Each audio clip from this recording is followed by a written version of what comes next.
جی سر، آواز آ رہی ہے اب آپ کو؟ السلام السلام علیکم۔ علیکم السلام، آپ سن رہے ہیں میری بات کو؟ جی جی، آپ میں سن رہا ہوں، جزاک اللہ، شکریہ۔ Okay okay. جی سر، یہ قرآن مجید میں آپ کی گفتگو سے سنا تھا مومن اور مسلمان، جی تو یہ اس میں تھوڑی تشریح کر دیجیے گا، اور یہ کیا جن صحاب کے اوپر آپ تنقید کرتے ہیں ان کو آپ مومن سمجھتے ہیں یا مسلمان سمجھتے ہیں، کیا سمجھتے ہیں؟ تو مختصر مومن طور جو پر۔ ہے، اسلام اور ایمان میں فرق یہ ہے کہ اسلام تو صرف شہادتین سے ثابت ہو جاتا ہے۔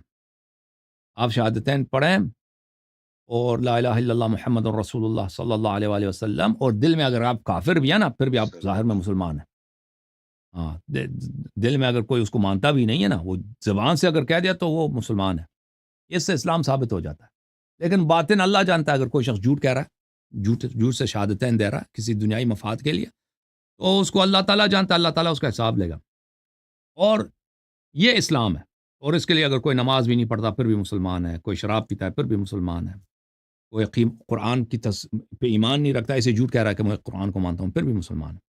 لیکن ایمان جو ہے وہ سب چیزیں جو پیغمبر لے کے آئے اللہ کی جانب سے، جو اللہ کا دین ہے، ان سب پہ تصدیق کرنا اور اتباع کرنا وہ شرط ہے۔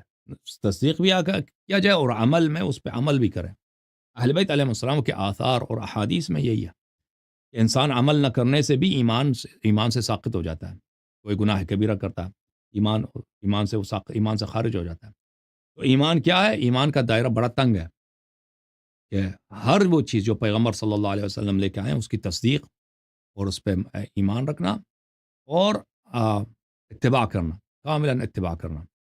اور جی ہاں، یہ ہے اس کا ایمان اور اسلام میں یہ فرق۔ جی بالکل ٹھیک ہے۔